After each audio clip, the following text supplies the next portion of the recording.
1858년 6월의 어느 날 페라말 신부는 성체를 주는 동안 한 소녀의 머리가 후광으로 둘러싸여 있는 것을 발견했습니다.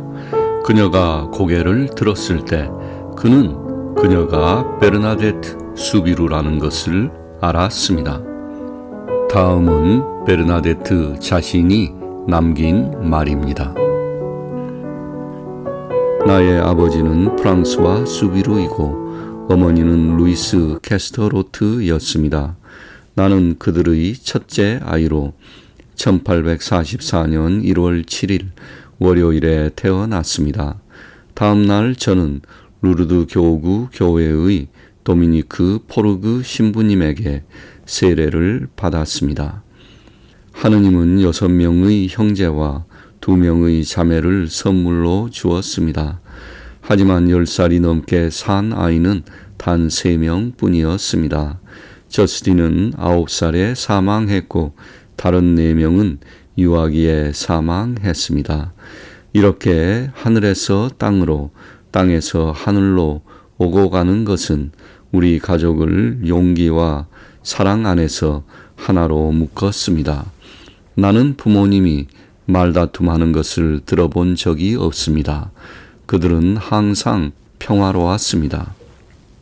아버지가 방앗간 주인이었기 때문에 나의 어린 시절은 평온했습니다.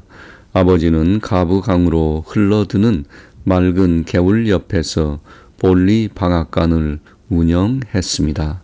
기근, 불황, 빈곤으로 인해 우리는 캐쇼트라는 지하 감옥 단칸방에서 살게 되었습니다.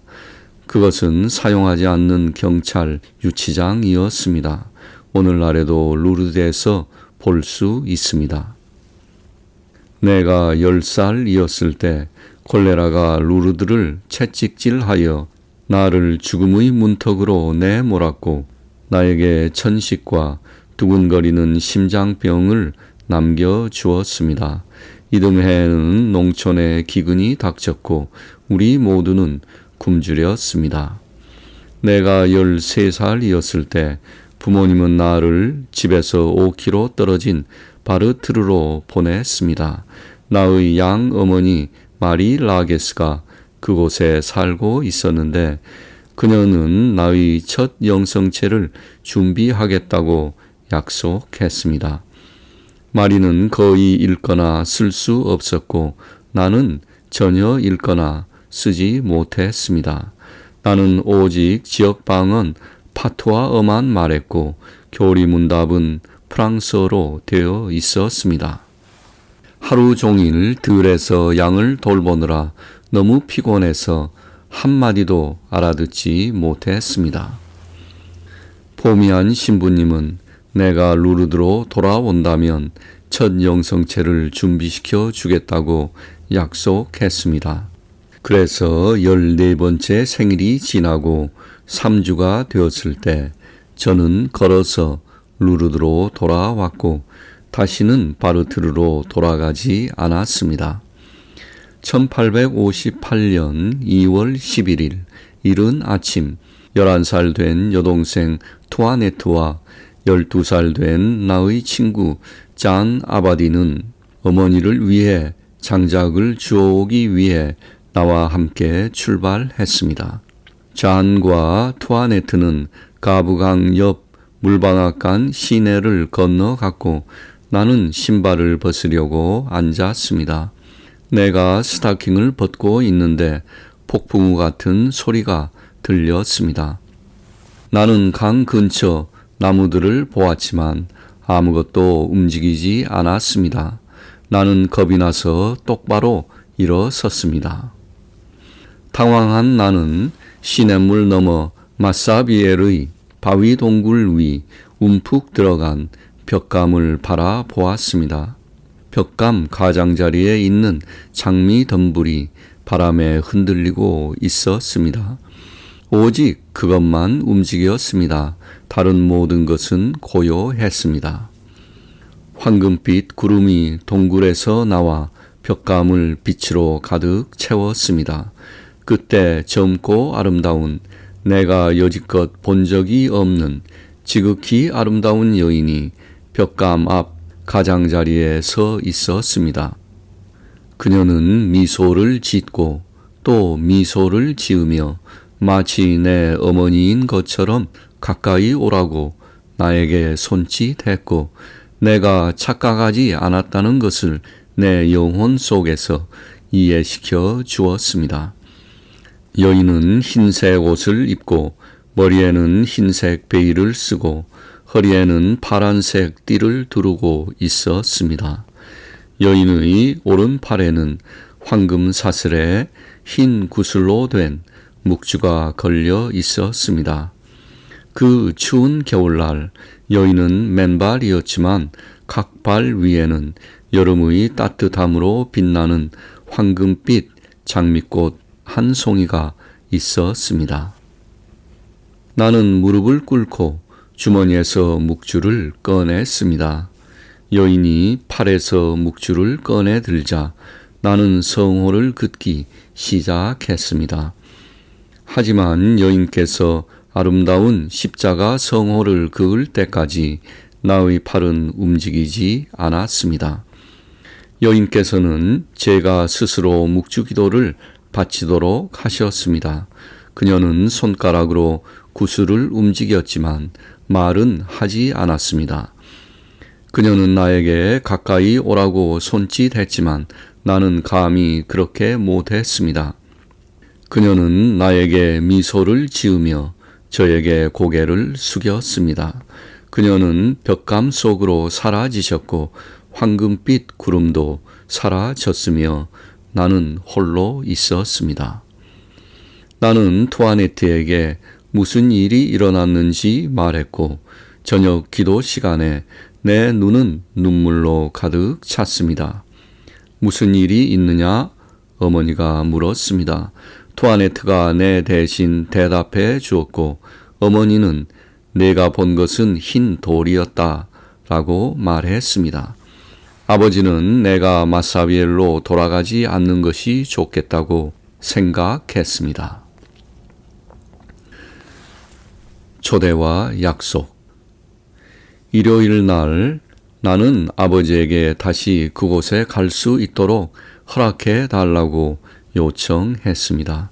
그는 묵주를 가진 여인은 악할 수 없다라고 말하며 허락했습니다.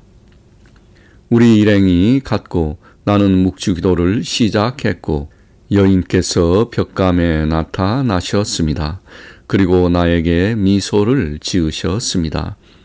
나는 당신이 하느님께로부터 왔으면 머물고 그렇지 않으면 떠나세요 라고 말하며 성수를 뿌렸습니다. 내가 뿌릴수록 그녀는 더 웃었습니다. 나는 무릎을 꿇고 그녀를 사랑스러운 눈길로 바라보았습니다.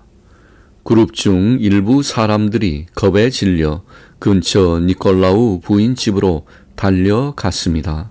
마담은 온 힘을 다해 팔에 안고 나를 어머니 집으로 데려가는 아들 앙투안과 함께 왔습니다. 그 길을 가는 동안 여인은 내 바로 앞, 내 약간 위에서 함께 갔습니다. 앙투안이 나를 안고 그의 집으로 들어가자 여인은 사라졌고 나는 세상으로 돌아왔습니다. 어머니가 앙투안의 집에 오셨고 울고 계셨습니다. 어머니는 너는 모든 사람이 너를 따라다니게 하고 있구나 라고 말했습니다. 앙투안의 어머니가 제 어머니를 안심시켰고 그 순간부터 어머니는 내 곁에 섰고 결코 나를 의심하지 않았습니다. 목요일 아침 밀레 부인과 앙투아네트 페이레가 나를 동굴로 데려갔습니다. 그들은 펜과 잉크를 가지고 왔습니다. 나는 묵주기도를 시작했고 여인이 빛에 둘러싸여 나타났습니다. 내가 동굴 안으로 들어가자 여인이 벽감에서 내려와 제 옆에 서 계셨습니다. 나는 말했습니다. 당신이 하느님에게서 왔다면 제발 당신께서 무엇을 원하는지 말해 주세요. 그렇지 않다면 가세요.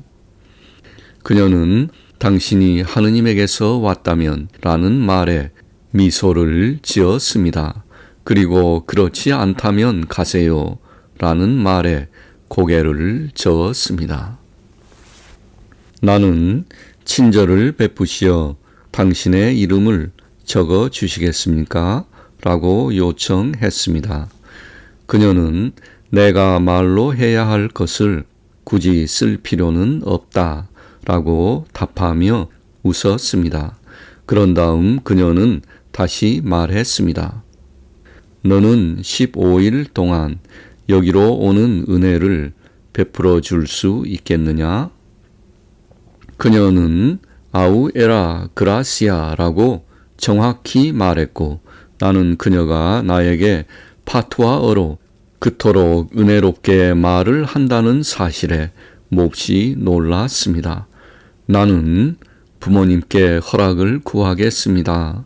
그리고 오겠습니다. 라고 대답했습니다. 그녀는 나는 이 생에서 너를 행복하게 해 주겠다고 약속할 수 없지만 다음 생에서는 약속한다 라고 대답했습니다. 그런 다음 말했습니다. 가서 사제들에게 이곳에 체풀을 지어야 한다고 말하여라. 그녀는 잠시 앙투아네트를 바라보며 그녀에게 미소를 지었고 그런 후 사라지셨습니다. 15일 동안 금요일 날 부모님께서 허락해 주셨고 나의 마음에는 기쁨이 넘쳤습니다. 여인이 오셨고 내가 거룩하게 미소 짓는 것을 보신 어머니는 오 하느님 내 아이를 저에게서 데려가지 마십시오 라고 기도했습니다. 그녀는 내가 죽을지 모른다고 생각했습니다. 나는 죽는 것은 두렵지 않았습니다. 하지만 동굴 뒤에서 들려오는 소리에 겁이 났습니다. 그것은 목이 메이고 화가 난 충돌하는 사악한 목소리였습니다. 너 자신을 구원해라. 여기서 나가라. 라고 그들은 비명을 질렀습니다. 여인은 눈을 들어 목소리가 들리는 곳을 바라보며 눈살을 찌푸렸습니다. 그러자 그곳이 잠잠해졌습니다. 여인은 오셨을 때처럼 부드럽게 사라지셨습니다. 그리고 저는 어머니의 품에 안겨 말했습니다.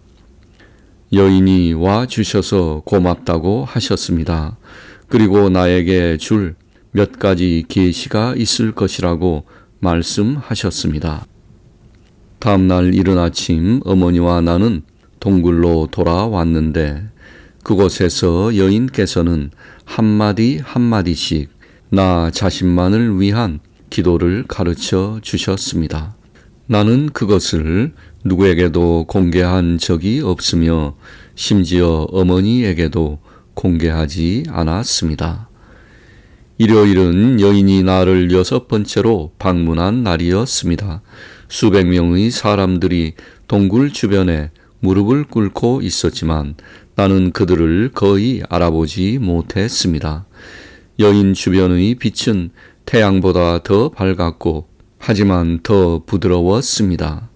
그녀의 발밑에 있는 장미꽃은 황금보다 더 빛났습니다. 잠시 동안 그녀는 내 머리 너머를 바라보았고 슬픔이 그녀를 덮쳤습니다. 나는 왜 그러시는지 물었습니다. 그녀는 죄인들을 위해 기도하여라 라고 대답했습니다. 그녀는 빛에 둘러싸여 사라지셨고 그 빛은 희미해졌습니다. 하지만 그 따뜻함은 내 영혼에 남아 있었습니다. 오늘 또 다른 두 사람이 내 삶에 들어왔습니다. 한 명은 루르드 의사였고 다른 한 명은 경찰서장이었습니다. 내가 성모님과 대화를 나누고 있는 동안 의사인 도주 씨가 나도 모르게 내 팔을 잡고 그의 손가락을 동맥에 대고 맥박을 쟀습니다. 그는 나중에 차분하고 규칙적이었다고 썼습니다.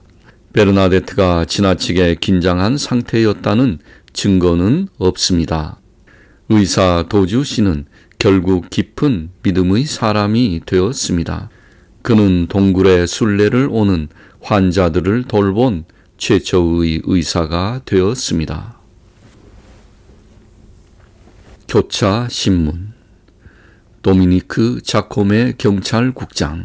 그는 모든 사람을 의심했습니다. 내가 교회를 떠날 때 그는 내 머리 수건을 붙잡고 꽤 엠바 세키, 나를 따라오너라 라고 말했습니다. 그는 나를 그의 사무실로 데려갔고 신문이 시작되었습니다. 내 이름은 베르나데트입니다 라고 나는 말했습니다. 나는 숫자 세는 법을 배운 적이 없었기 때문에 내가 13살인지 14살인지 말할 수 없었습니다. 그는 내가 성모님을 만나고 있다고 주장하려고 했습니다. 나는 아케로만 보았다고 주장했습니다. 참고로 아케로란 루르드 지역방언 파투아어로 저것이라는 뜻이라고 합니다. 자코메는 아케로가 신성한 현실의 임재에 대한 경외심을 의미한다는 것을 알고 있었습니다.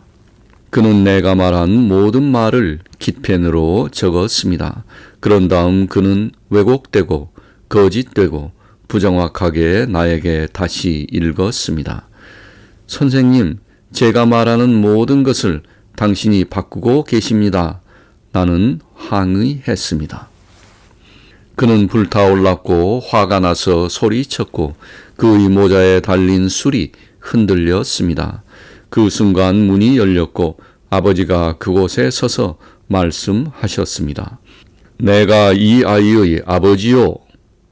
다음 날 교리문답 시간에 여자아이들은 나를 범죄자로 여기며 피했고 원장 수녀님은 내가 잘못된 행동으로 인해 체포된 것에 대해 하느님께 감사했습니다. 한 여자는 나를 애새끼라고 불렀고 다른 여자는 내 뺨을 때렸지만 데미안 수녀는 나에게 친절했습니다. 내가 점심 식사를 마치고 교실로 돌아가고 있었는데 보이지 않는 장벽이 내가 앞으로 나아갈 수 없게 나를 가로막았고 내면의 힘이 나를 동굴로 가도록 했습니다. 동시에 한 경찰관이 나를 따라다니며 19세기 과학이 발달한 시대의 종교에 대해 가시돋친 발언을 했습니다. 나는 동굴에서 무릎을 꿇고 묵주기도를 바쳤지만 아케로는 오지 않았습니다. 사람들은 여인이 경찰을 무서워한다며 비웃었습니다.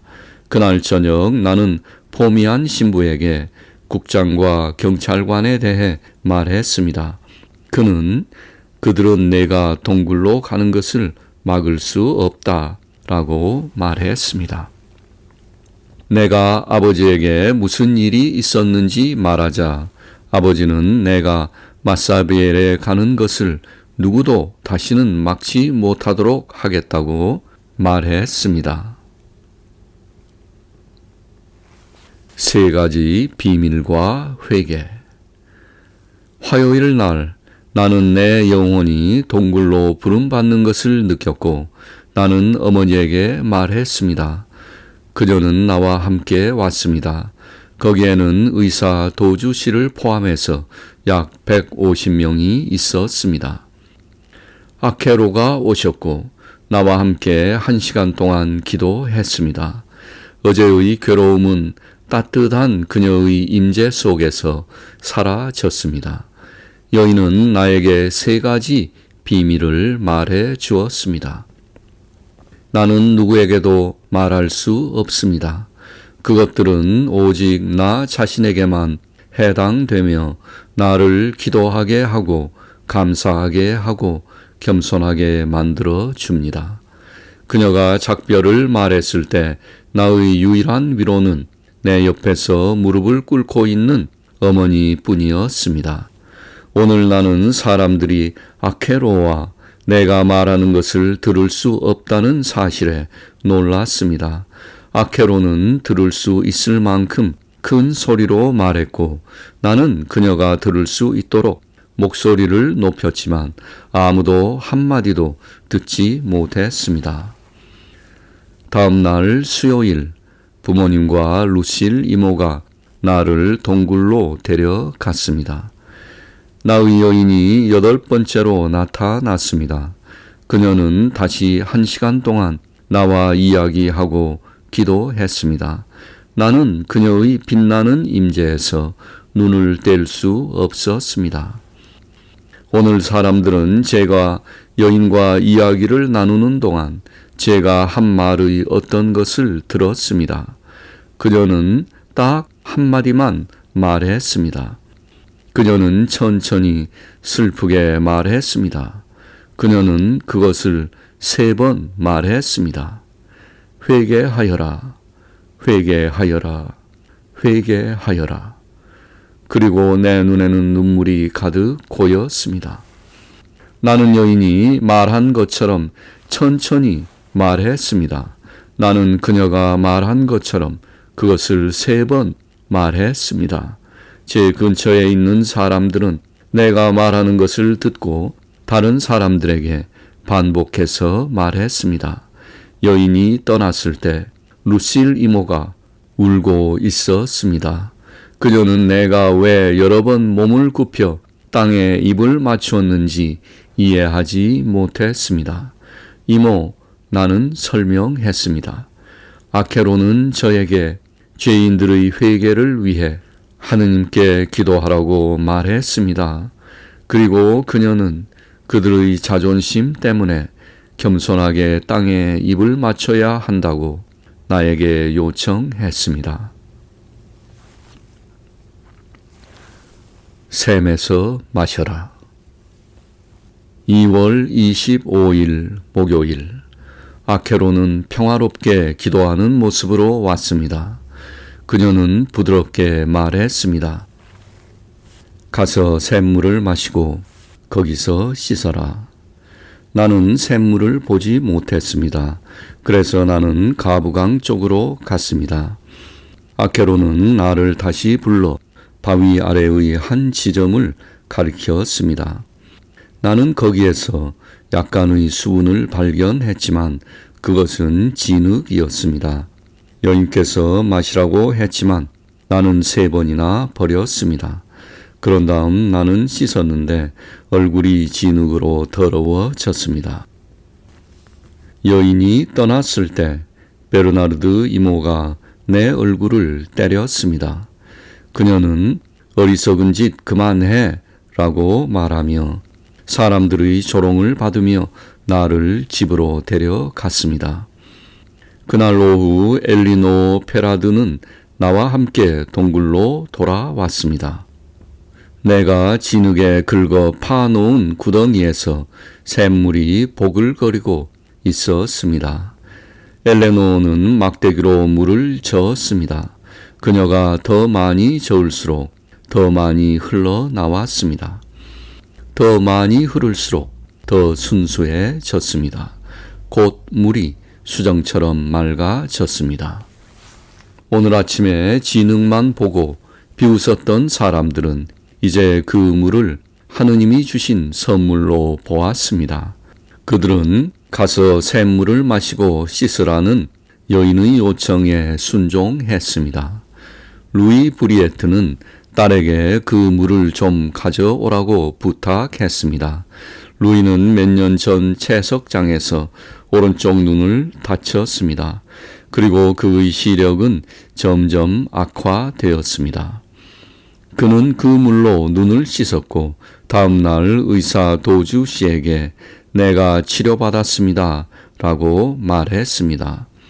도주 씨는 종이에 어떤 글을 쓰고 루이의 건강한 눈 위에 손을 얹은 뒤 이것을 읽어보세요 라고 말했습니다. 루이는 큰 소리로 이렇게 읽었습니다. 이 환자는 불치의 흑암증을 앓고 있습니다. 그날 아침 미사의 복음은 수많은 병자, 맹인, 저는 사람이 고침을 받은 예루살렘의 못에 대한 말씀이었습니다. 내가 샘물에서 씻는 것을 비웃었던 사람들은 결국 그 물을 하느님의 은총으로 귀하게 여기게 되었습니다. 신문, 치유, 묵주. 그날 저녁 경찰이 어머니와 나를 검찰관에게 데려갔습니다. 우리를 2시간 동안 나폴레옹 3세 사진 앞에 세워둔 채 검사는 사진 아래에 앉아 우리에게 신문을 했습니다. 우리는 2시간 동안 거기 서서 신문 받고 굴욕 당하다가 마침내 감옥에 가두겠다고 위협받았습니다.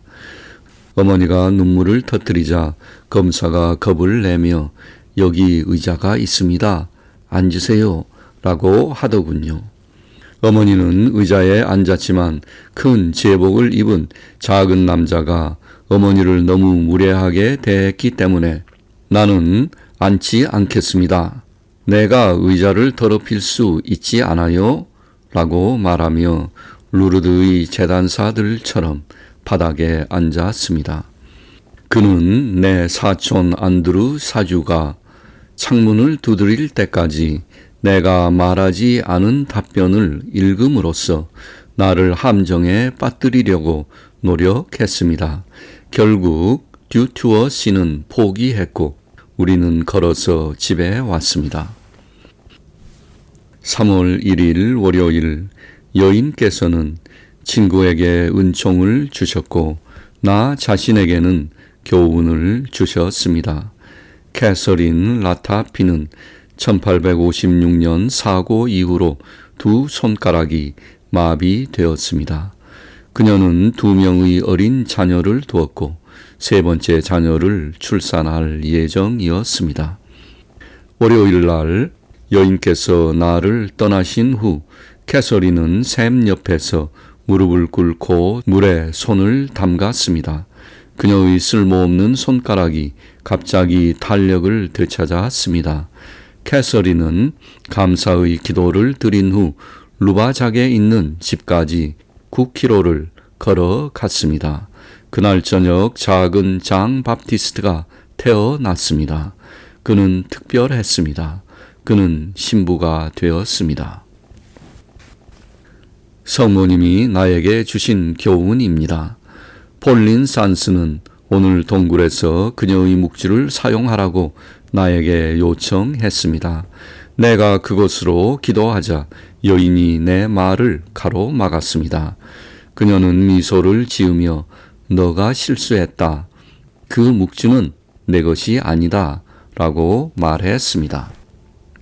오늘 사람들은 동굴 전체에 기어올라 여인이 서 계신 장미나무를 가만두지 않았습니다. 나는 그녀가 넘어질까봐 걱정했지만 여인은 사람들을 향해 계속 미소를 지었습니다. 그녀는 그들을 사랑했으며 그들을 떠나는 것을 항상 미안해하는 듯 보였습니다. 본당 주임 신부. 3번째 방문 때 여인은 가서 사제들에게 여기에 채풀이 지어져야 한다고 전해라 라고 말했습니다. 나는 그녀가 페라말 신부님을 의미한다는 것을 내 마음 속에서 알았습니다. 그는 가난한 사람들에게 마음이 속한 사람이었습니다. 그는 그들이 쫓겨나지 않도록 하기 위해 수년 동안 루르드에 있는 35가구의 집세를 지불했습니다. 나는 그가 그의 정원에 있는 것을 보고 그에게 다가가기로 결심했습니다. 너가 원하는 것이 무엇이냐? 너는 왜 왔느냐? 그가 물었습니다. 신부님, 저는 여인이 보내서 왔습니다. 오, 그래? 네가 환상을 본다고 말하면서 내 이야기로 온 지역을 뒤흔들고 있다고 하더구나. 너는 그 여인의 이름을 아느냐? 아닙니다, 신부님. 모릅니다. 하지만 저는 신부님을 보는 것처럼 그녀를 또렷하게 봅니다. 그리고 신부님이 저에게 말씀하시는 것처럼 그녀도 저에게 분명하게 말합니다. 그녀는 빛으로 둘러싸여 있고 마사비엘에 채플이 지어지기를 원합니다. 신부는 이름 없는 환상은 다루지 않겠다고 말했습니다. 그는 나를 사기꾼이고 과시꾼이라고 불렀습니다. 비록 그는 거칠지만 그는 듀튜어 씨처럼 나와 어머니에게 결코 굴욕을 주지 않았습니다. 결국 그는 나의 가장 친한 친구가 되었습니다. 내가 너의 이야기를 고집하니 이 여인이 누구인지 알아보고 만일 그녀가 채플에 대한 권리가 있다고 생각한다면 즉시 동굴에 있는 장미꽃을 피우도록 해달라고 부탁하여라고 말했습니다. 여인께서 서 계시는 곳에 장미나무가 자란다는 사실을 신부님이 알고 계셨다는 것은 나에게는 놀라운 일이었습니다.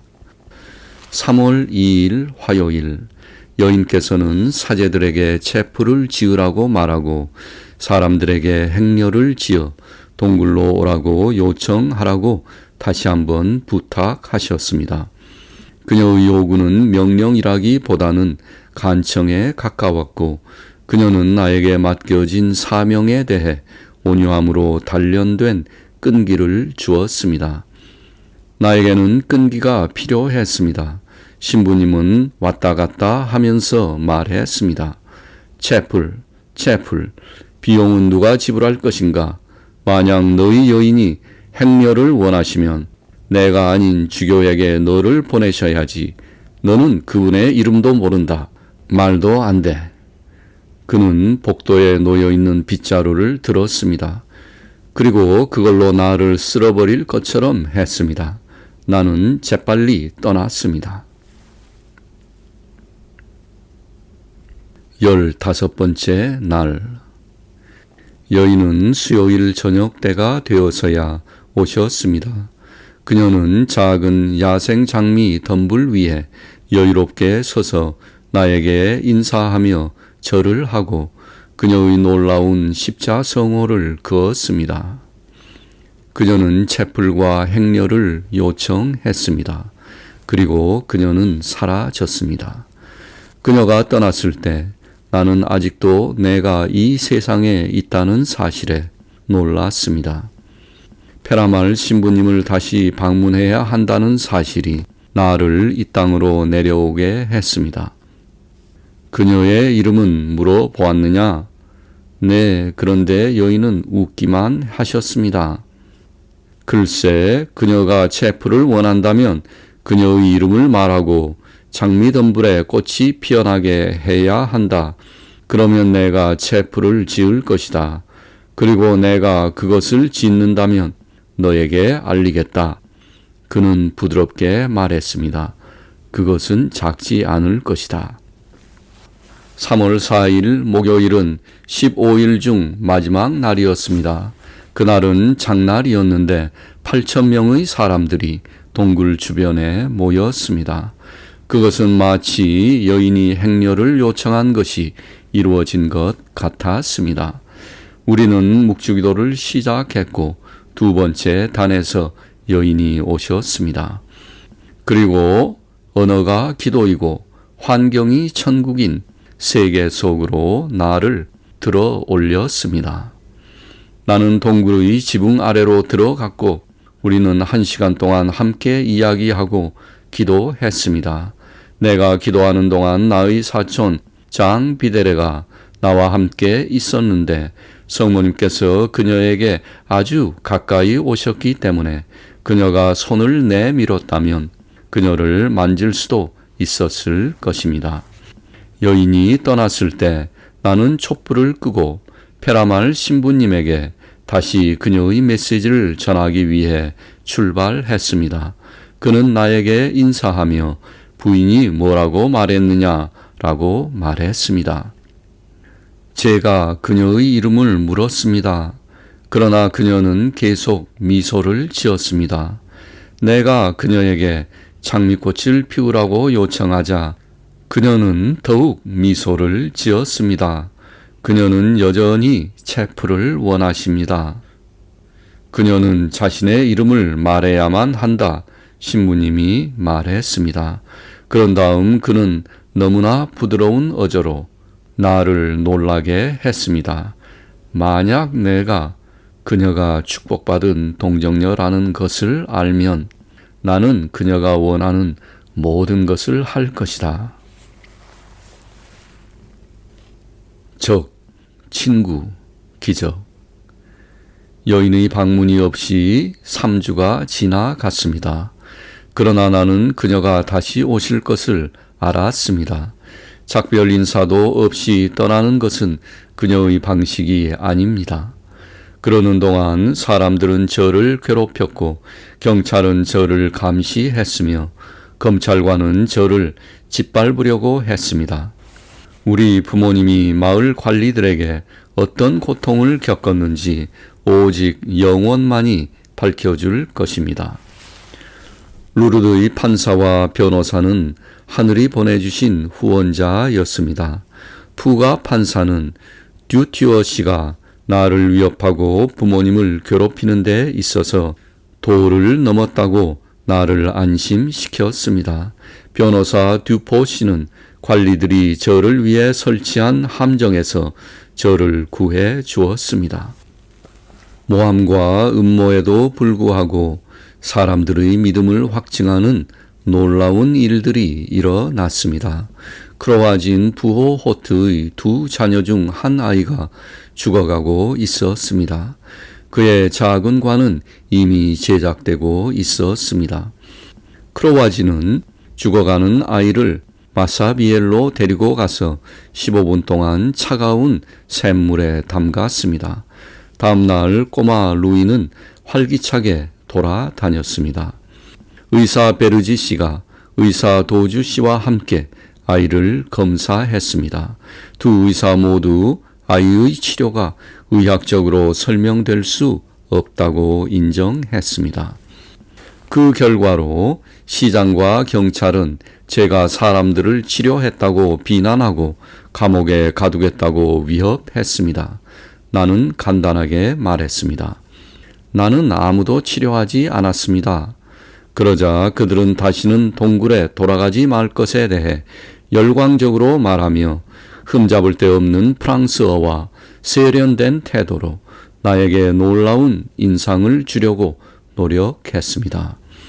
그들은 내가 천국에서 오신 여인의 임재 가운데 무릎을 꿇었다는 사실을 깨닫지 못하는 것 같았고 그들의 말은 내 귀를 스쳐 지나갔습니다. 매일 첫 영성체 수업이 끝난 후 나는 조용히 마사비엘로 갔고 나는 무릎을 꿇고 기도했습니다. 나는 여인께서 나에게 가르쳐 주신 대로 십자 성호를 그었습니다. 그런 다음 집에 갔습니다. 원죄 없는 잉태. 3월 25일 나는 동굴에 가고 싶은 내면의 충동에 의해 잠에서 깨어났습니다. 마사비엘에 도착했을 때는 아직 어두웠습니다. 여인은 거기서 나를 기다리고 있었습니다. 나는 감기에 걸렸기 때문에 그녀를 기다리게 한 것에 대해서 사과했습니다. 그녀는 미소를 지었고 나는 무릎을 꿇었고 우리는 함께 묵주기도를 바쳤습니다. 그런 다음 여인이 나에게 아주 가까이 다가왔습니다. 나는 그녀에게 내가 그녀를 얼마나 사랑하는지 그리고 그녀를 다시 보아서 얼마나 행복한지 말했습니다. 마드모아셀, 당신이 누구인지 제발 말씀해 주시겠어요? 그녀는 대답 대신 미소만 지었습니다. 나는 다시 말했습니다. 당신이 누구인지 저에게 말해주는 친절을 베풀어 주시겠습니까? 나는 이 말을 모두 4번 말했습니다. 성모님께서는 땅을 향해 손을 뻗으시고 위로 쓸어 올리며 그녀의 마음에 합치시고 눈을 들어 바라보셨지만 하지만 머리는 천국을 향하지 않으셨습니다. 그리고 온유하게 나를 향해 몸을 기울이시며 말씀하셨습니다.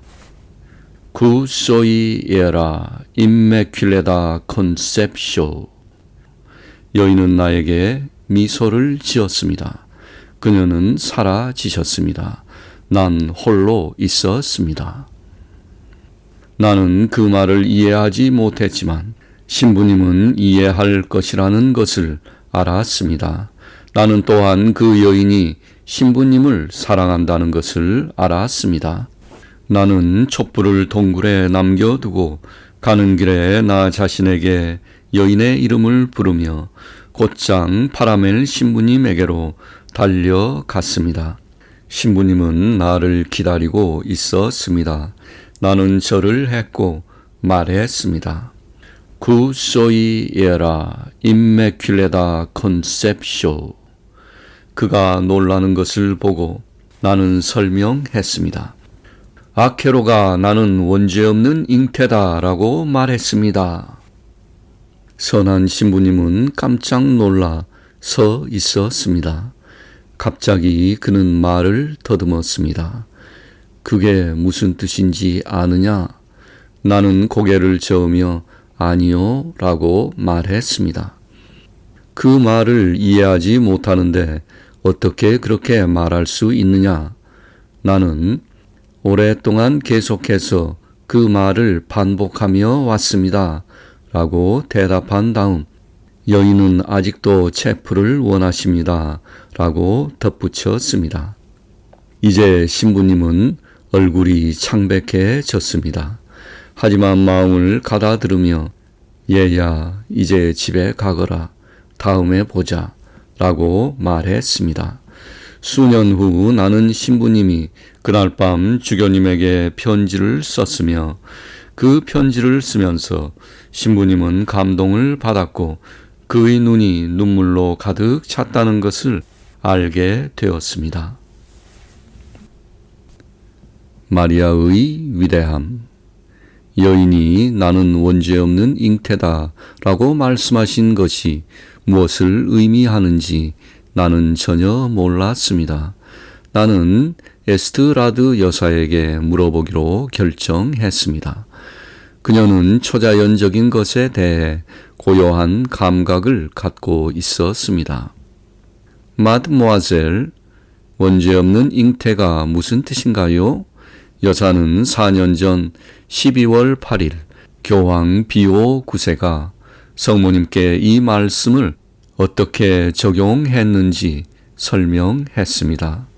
그러자 그때 나는 7주 동안 침묵하며 내 영혼 속에서 말하지 않았던 것을 말할 수 있다는 것을 깨달았습니다. 아케로가 원죄 없으신 동정 마리아였다는 것입니다. 그녀는 하느님의 어머니이셨고 그녀의 영혼을 저와 나누기 위해 천국에서 나오셨습니다. 그녀는 지구상의 그 어떤 영혼도 기도하지 못한 기도를 나에게 가르쳐 주셨습니다.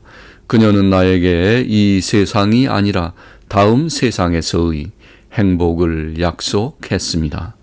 방문할 때마다 그녀는 마을 관리들의 완벽한 프랑스어가 아니라 나의 고향 루르드의 지역 방언 파투아어를 말했습니다.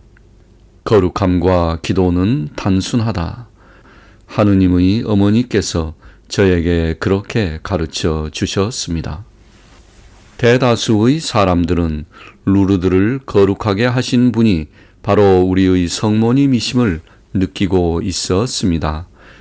그들이 확실히 알게 되었을 때 그들은 기쁨을 억제할 수 없었습니다.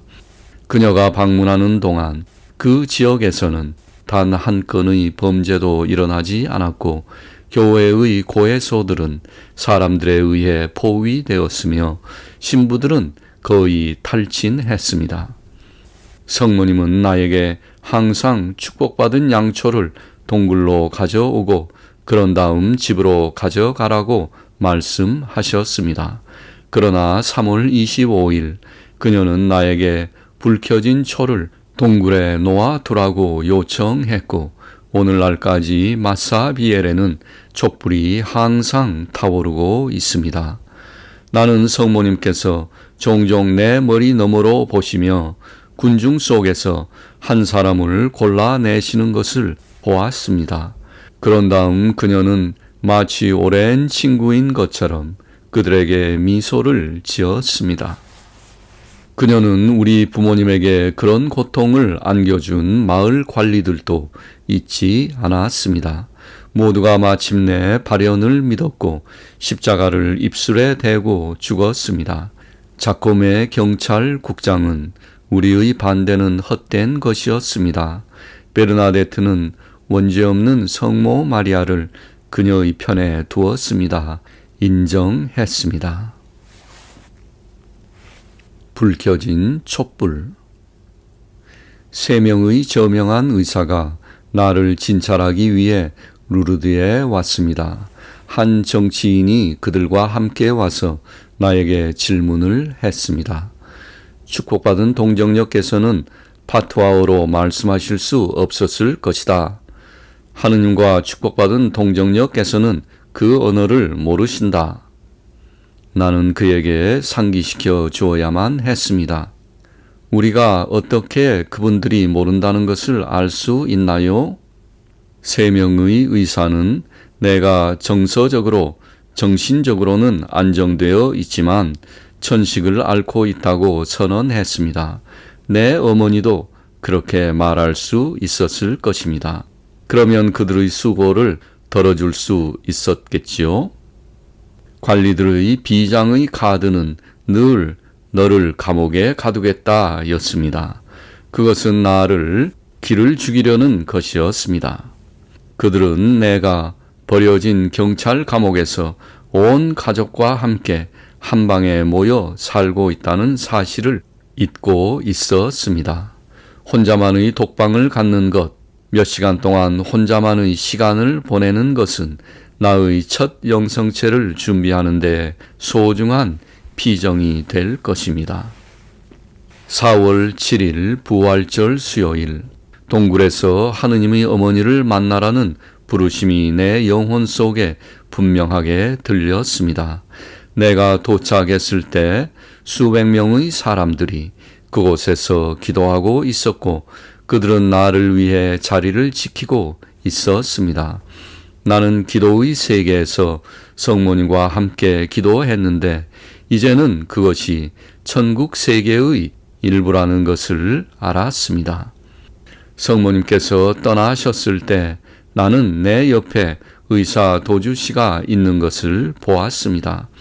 그는 저의 불이 켜진 양초를 가져다가 내 왼손 밑에 갖다 댔습니다. 나는 손을 낚아채며 소리쳤습니다. 선생님, 저를 불태우고 계십니다. 나중에야 나는 성모 마리아가 방문했을 때 촛불의 불꽃이 내 왼손의 손가락과 손바닥을 휩쌌다는 것을 알게 되었습니다. 의사는 손가락이나 손바닥이 모두 화상을 입지 않았다는 사실에 놀랐습니다. 설명은 간단합니다. 인간의 영혼이 하느님의 어머니께 들려 올려지면 세상의 불은 하늘의 따뜻함에 비해 차갑습니다. 첫 영성체. 5월 4일 자코메 경찰국장은 동굴에서 모든 양초를 제거했습니다. 그는 주인들이 경찰서에 와서 가져갈 수 있다고 발표했습니다. 사람들은 그들의 촛불을 찾아서 불을 붙인 뒤 기도하는 마음으로 마사비엘로 돌아갔습니다. 자신도 모르게 자코메는 동굴로 가는 최초의 촛불 행렬을 조직했습니다. 같은 날 듀티오 씨와 시장이 페라멜 신부님을 방문했습니다. 그들은 나를 타르브의 정신병원에 구금하기로 결정했지만 본당 신부님의 지원 없이 행동하는 것은 재앙이 될 것입니다. 그들은 그에게 그 작은 말썽꾼을 쫓아내는 일에 동참할 것을 제안했습니다. 나는 내 본당의 주임 신부이자 내 양떼의 목자로서 나의 임무를 알고 있습니다. 당신의 의사들은 베르나데트에게서 아무런 이상도 발견하지 못했습니다. 당신들이 아이의 머리털이라도 건드리려면 그 전에 나를 땅에 쓰러뜨리고 내 시체를 밟고 지나가야 할 것입니다. 신부님은 불꽃을 튀겼습니다. 6월 3일 주일은 첫 영성체를 하는 날이었습니다. 그것은 그리스도의 몸과 피, 성체 성혈 대축일이었습니다. 하느님의 사제가 수녀회 채플 제단에서 시작한 미사는 내 영혼의 제단에서 끝났습니다. 나의 영혼은 예수님을 위해 그분의 어머니에 의해 준비되었고 나의 믿음은 나의 하느님과 성찬을 나눔으로써 빛을 받았습니다.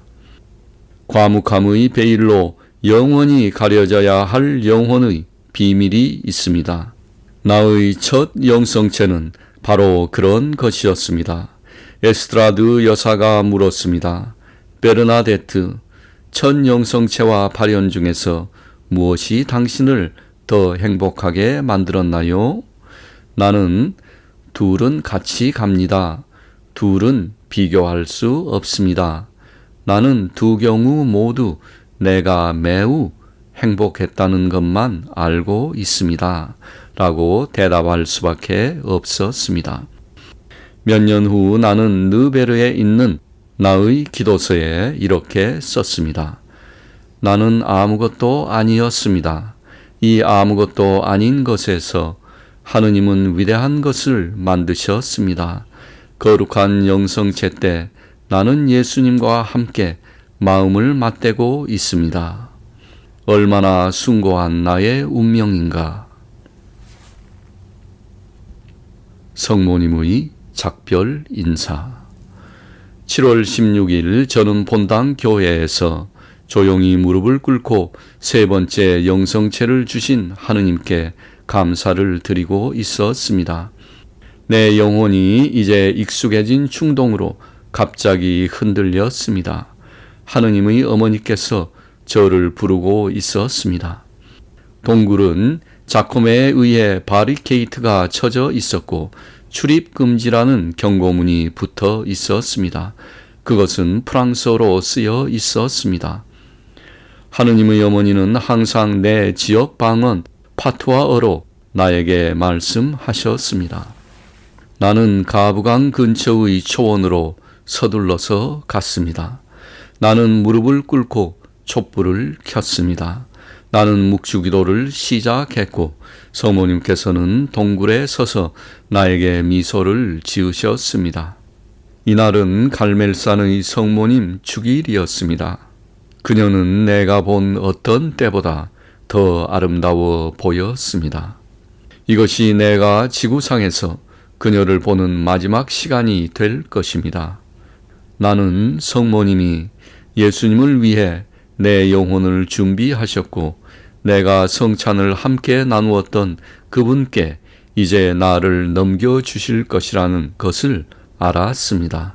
나는 그녀가 작별 인사를 할 때 머리를 드는 모습 때문에 그것을 알았습니다. 여인은 내 마음 속에 천국을 남겨주었고 그 이후로 천국은 계속 거기 있습니다.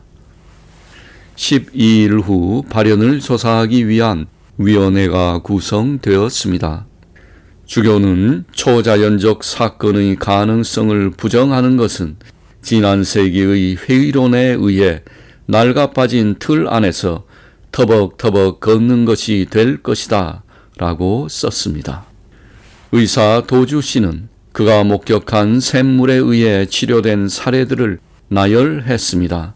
그는 완고하다는 비난은 받았지만 단순히 사실을 진술하고 그것이 의학적 설명을 넘어서는 것임을 인정했습니다. 사실은 세상에서 가장 완고한 것입니다. 그것은 거부될 수 없으며 사라지지도 않을 것입니다. 그는 전혀 예상치 못한 곳으로부터 지원을 받았습니다.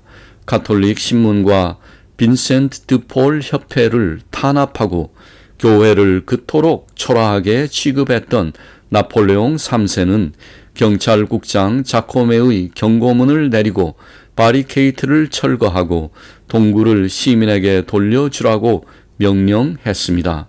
자코메는 아를로 이적되었습니다.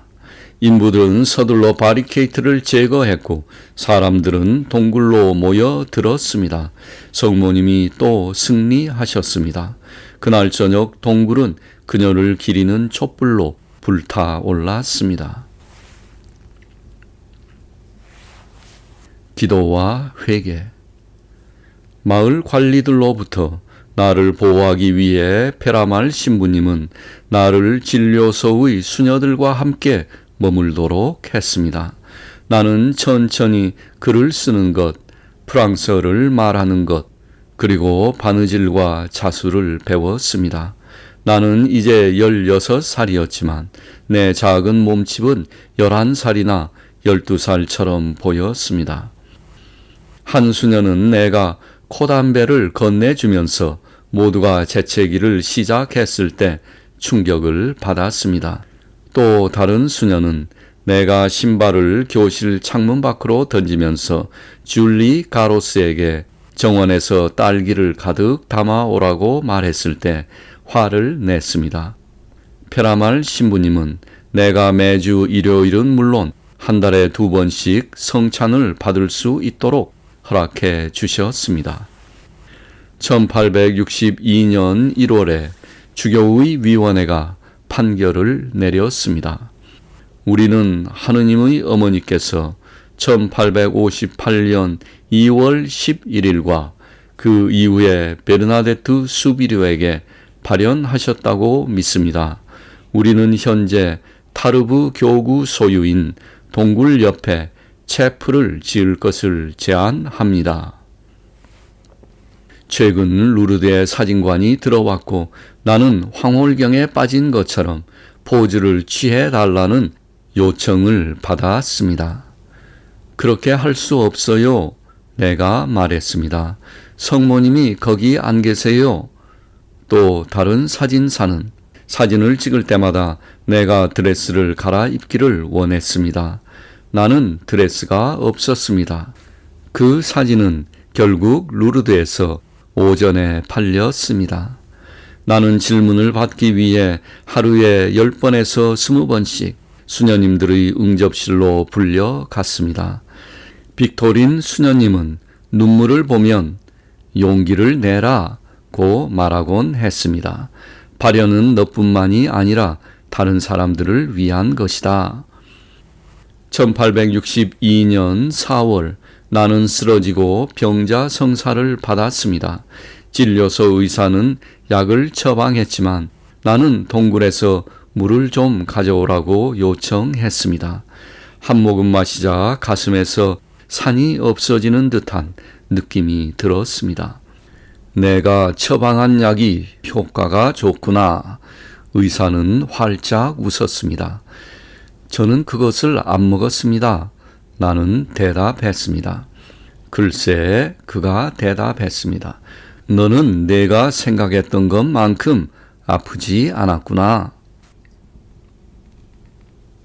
루르드를 영원히 떠나다. 이 무렵 조각가 파비쉬에 의한 성모님 상이 동굴에 안치되었습니다. 그는 성모님의 살아있는 신성함을 대리석으로 묘사하려고 시도했습니다. 그러나 어떤 대리석도 그러한 신성함을 담을 수는 없습니다. 나는 그것은 그녀가 아니다 라고 인정할 수밖에 없습니다. 조각가는 성모님의 미소를 너무 작게 만들었고 성모님 상이 너무 큽니다. 그를 비난할 수는 없습니다.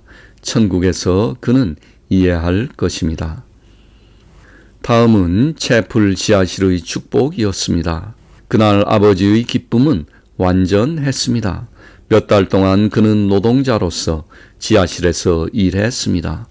어머니는 뒤에서 조용히 계시면서 모든 것에 대해 하느님께 감사를 드렸습니다. 그러다가 1865년 초에 남동생이 죽었습니다. 저스틴은 10번째 생일을 보지 못했습니다. 그 아이는 우리 부모님이 죽는 것을 본 4번째 아이였습니다. 이로 인해 천국에 있는 우리 가족 4명은 우리가 성인들의 성찬에서 다시 만날 때까지 우리의 자리를 준비하게 되었습니다. 저스틴이 죽은 직후 주교는 루르드를 방문했습니다. 내가 수녀님들의 저녁 식사를 위해서 나무 토막 위에 앉아 당근을 긋고 있을 때 그가 부엌으로 들어왔습니다. 그는 나에게 결혼에 대해 말했습니다. 오, 나에게는 아닙니다. 내가 대답했습니다. 그럼 수녀원은 생각해 보았느냐? 저는 아무것도 모르고 잘하는 것도 없습니다. 나는 대답했습니다. 당근은 잘 긁지 않느냐? 그가 말했습니다. 생각해 보아라. 만약 내 마음이 허락하면 나머지는 내가 처리하겠다. 나는 기도했습니다. 나는 부모님의 의견을 물었습니다. 나는 페라말 신부에게 상담했습니다. 내 마음은 예스라고 말했습니다. 나는 결코 나를 그곳으로 유인하려고 시도하지 않은 느베르의 수녀회를 선택했습니다. 1866년 7월 3일 나는 마지막으로 동굴에 갔습니다. 나는 작별을 말했습니다. 나는 돌아섰습니다. 나는 뒤돌아보지 않았습니다. 7월 7일 다른 2명의 청원자와 나는 느베르에 도착했습니다. 장상들은 밤에 도착한 청원자들은 만나지 않았기 때문에 우리는 어두운 기숙사를 더듬어 우리의 침대로 향했습니다. 우리는 그날 밤 울었고 다음날 아침 눈물은 참된 소명의 표시라는 말을 듣고 작은 위로를 받았습니다. 임무를 받지 못한 베르나데트 수녀. 다음날 모두 300명의 수녀들이 모였습니다. 그리고 루르드의 옷을 입고 하얀 두건을 쓴 나에게 발연에 관해 연설하라고 말했습니다. 나는 또한 이것이 내가 그들에게 발연에 대해 이야기하는 처음이자 마지막 시간이 될 것이라는 말을 들었습니다. 루르드에 대한 향수병으로 인해 나는 8월까지 고군분투하다가 숨이 막히는 기침으로 인해 쓰러졌습니다. 수녀님들은 나에게 종부성사를 주라고 주교님을 불렀습니다. 너는 죽을 것이다. 나는 너의 수도선서를 받으러 왔다. 너는 아멘만 말하면 된다. 그런 다음 그는 떠났고 내가 마지막 숨을 쉬면 눈을 감기기 위해 총장 수녀님만 남았습니다. 내가 의무를 다하지 않자 그녀는 화가 났습니다. 너는 그저 작은 바보일 뿐이구나. 그녀가 말했습니다. 내가 아침까지 죽지 않는다면 나는 너의 서원 베일을 벗기고 너를 수련소로 돌려보내겠다. 수련소로 돌아오자마자 나는 어머니가 돌아가셨다는 소식을 들었습니다. 그녀는 12월 8일 루르드에서 평화롭게 세상을 떠났습니다. 41살에 그녀가 죽자 나에게는 인생은 천국의 대기실일 뿐이라는 확신이 들었습니다.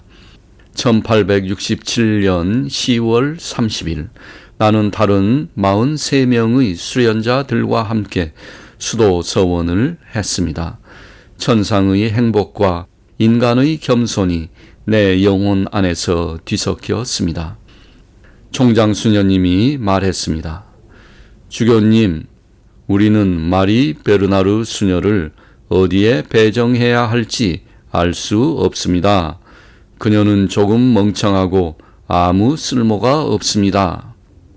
참고로 베르나데트의 세례명은 마리 베르나르입니다. 공동체 앞에서 주교는 마리 베르나르 수녀님 임무는 어디에도 없습니다. 라고 대답했습니다. 그런 다음 당신이 아무 쓸모가 없다면 당신이 회중에 들어와서 무슨 소용이 있겠습니까? 라고 물었습니다. 나는 대답했습니다. 그것은 제가 루르드에서 당신께 말한 것입니다. 그리고 당신은 그것은 중요하지 않다고 말했습니다. 총장 수녀님께서 다시 말했습니다. 주교님, 원하신다면 그녀를 여기서 자선 활동에 참여시켜 의무실에서 사용할 수 있습니다.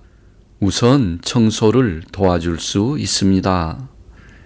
주교님은 자신 앞에 무릎을 꿇고 있는 나를 바라보며 말씀하셨습니다. 나는 너에게 기도의 임무를 맡긴다. 수녀로서의 베르나데트.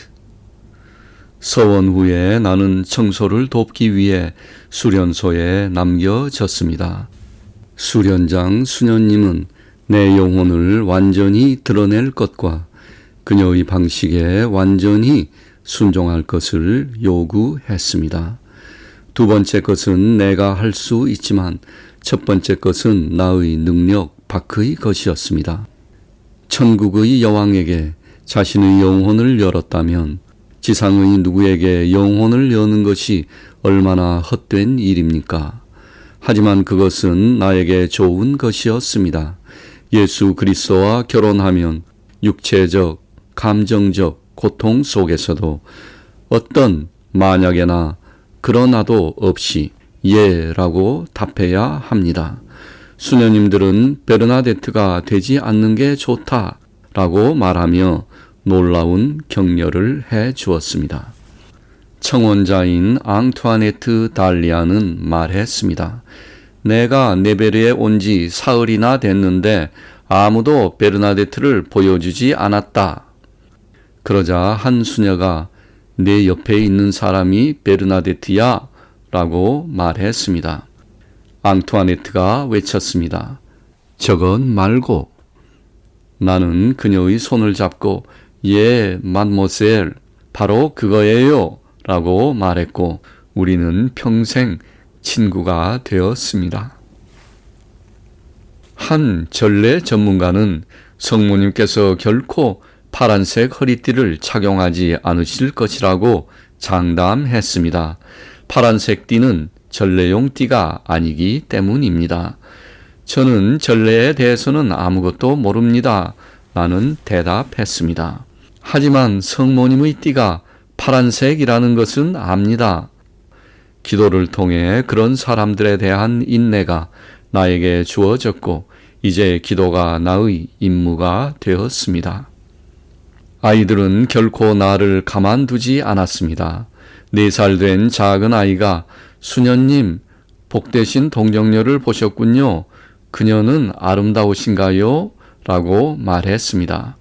나는 너무 아름다워서 한 번 그녀를 보면 다시 보기 위해 기꺼이 죽을 것이다 라고 대답했습니다. 묵주기도는 나의 기도 방식이자 삶의 방식이 되었습니다.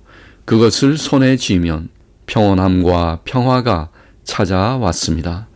발현 때 사용했던 묵주가 어느 날 흔적도 없이 사라졌습니다. 1856년에 투아네트가 나에게 준 것입니다. 한 신부님이 자신이 그것을 가지고 있다고 자랑했는데 나는 누구든지 내 묵주를 갖고 있다고 주장한다면 그 사람이 그것을 훔친 것이 틀림없습니다. 왜냐하면 나는 그것을 아무에게도 주지 않았을 것이기 때문입니다. 라고 대답했습니다. 영혼을 향하여 1871년 3월 4일 나의 아버지는 64세의 나이로 세상을 떠났습니다. 그는 깊은 믿음 속에서 그리고 하느님과 함께 있기를 바라는 조용한 열망으로 살아오신 그대로 돌아가셨습니다. 1877년 9월 8일 페라말 신부가 루르드에서 죽었습니다. 그분은 내가 결코 조직할 수 없는 행렬을 시작하셨고 내가 결코 지을 수 없는 채플을 지으셨습니다. 성모님께서 요청하신 것은 단지 채플이었지만 그는 그녀에게 바실리카를 드렸습니다. 그가 그녀의 생일에 죽었을 때 확실히 그녀는 그에게 천국을 주었습니다. 그들의 죽음은 천국을 향해 그렇게 빨리 모든 것을 떠나야 하는데 지상의 것에 너무 깊이 집착하는 것이 얼마나 어리석은가를 말하는 것 같습니다. 한 번은 루르드에서 한 순례자가 나에게 물었습니다. 왜 성모님께 치료해 달라고 청하지 않습니까? 소용없어요. 나는 대답했습니다. 성모님께서는 내가 젊어서 죽을 것이라고 말씀하셨습니다. 1877년 9월 나는 수녀들에게 내가 오래 가지 않을 것이다 라고 말했고 나는 곧 내가 도우던 의무실의 환자가 되었습니다. 내 침대는 나의 작은 하얀 채플이 되었습니다.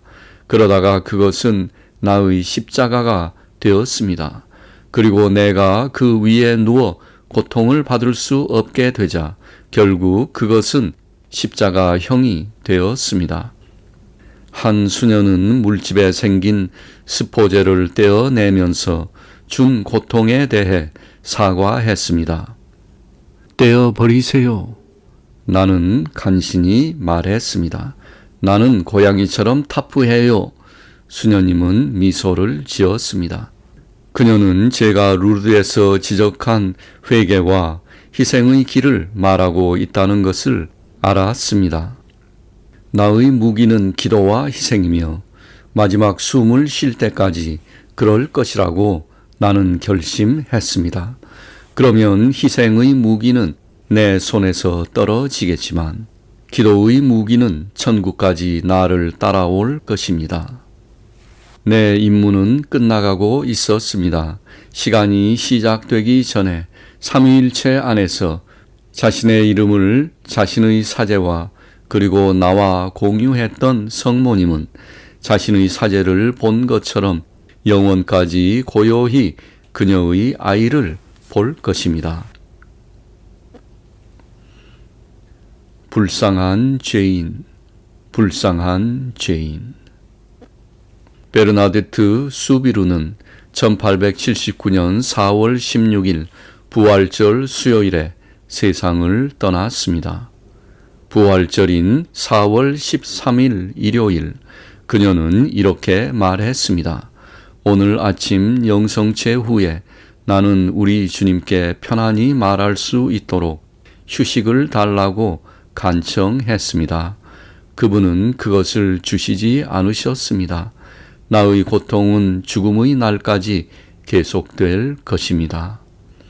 부활절 월요일에 베르나데트는 사랑하는 친구 베르나르 달리아 수녀에게 작별 인사를 했습니다. 베르나르드 수녀는 12년 전에 저것 말고 라고 말했던 수녀입니다. 바로 저것. 베르나데트가 그녀의 손을 잡으며 말했습니다. 베르나데트는 다시 그녀의 손을 잡고 말했습니다. 안녕 베르나르. 이번이 마지막이야. 부활절 화요일에 신부님은 그녀에게 자신의 삶을 희생하라고 제안했습니다. 무슨 희생? 베르나데트는 대답했습니다. 하느님의 것이 되기가 너무나 어려운 이 삶을 떠나는 것은 희생이 아닙니다.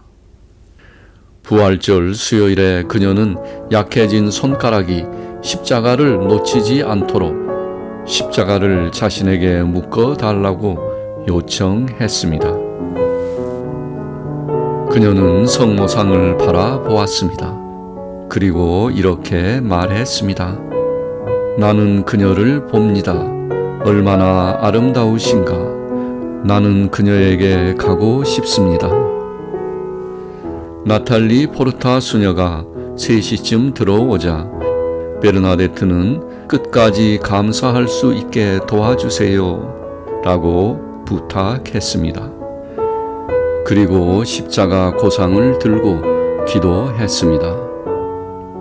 나의 하느님, 내 마음을 다하고 내 영혼을 다하고 내 힘을 다하여 당신을 사랑합니다. 나탈리 수녀는 아베 마리아를 기도하기 시작했습니다. 베르나데트는 분명하게 응답했습니다. 하느님의 어머니, 저를 위해 기도해 주세요. 불쌍한 죄인, 불쌍한 죄인. 이제 그녀의 죽음의 시간이 되었습니다. 그녀는 십자가에 달리신 예수님처럼 내가 목마르다고 말했습니다. 수녀들이 물을 조금 가져왔습니다. 베르나데트는 동굴에서 여인이 그녀에게 가르쳐 준 대로 십자가 성호를 마지막으로 그었습니다. 조용히 그녀는 물을 조금 입에 댄 후 평화롭게 고개를 숙였습니다. 부드럽게 그녀는 자신의 영혼을 바쳤습니다. 한 수녀님이 그녀의 두 손에 십자가를 쥐어주고 손가락에 묵주를 쥐어주었습니다. 베르나데트 수비루는 지상에서 35년을 보낸 후 그녀의 하느님께로 갔습니다. 성녀 베르나데트 수비루. 베르나데트의 사망 소식이 알려지자 주목객들이 모여 들었습니다. 신성한 것에 대한 그들의 감각은 그들에게 성인이 죽었다고 말했습니다. 그들은 그녀를 시성하라고 외치기 시작했지만 극복할 수 없는 장애물이 하나 있었는데 바로 베르나데트의 수련장이었던 바주 수녀였습니다. 베르나데트가 죽은 지 2년 안에 이 강력한 여성은 총장으로 임명되었습니다. 그녀는 베르나데트를 자신의 얀센주의 신앙의 틀에 맞추는 데 실패했습니다. 이제 그녀는 하느님의 백성들의 목소리 속 하느님의 속삭임을 듣지 못했습니다. 한때 그녀는 베르나데트의 발현에 대한 모든 언급을 금지했지만 이제는 그녀의 시성에 대한 모든 언급을 금지했습니다. 나에게 그런 굴욕을 주지 마세요. 그녀는 쏘아 붙였습니다. 내가 죽을 때까지 기다리세요. 수녀들은 그녀가 1907년 아이러니하게도 루르드에서 죽을 때까지 25년을 기다렸습니다. 2년 후 조세핀 포레스티의 수녀는 베르나데트의 시성을 시작했습니다. 공식적인 절차의 일환으로 베르나데트 수녀의 관이 무덤에 묻힌 지 30년 만에 열렸습니다.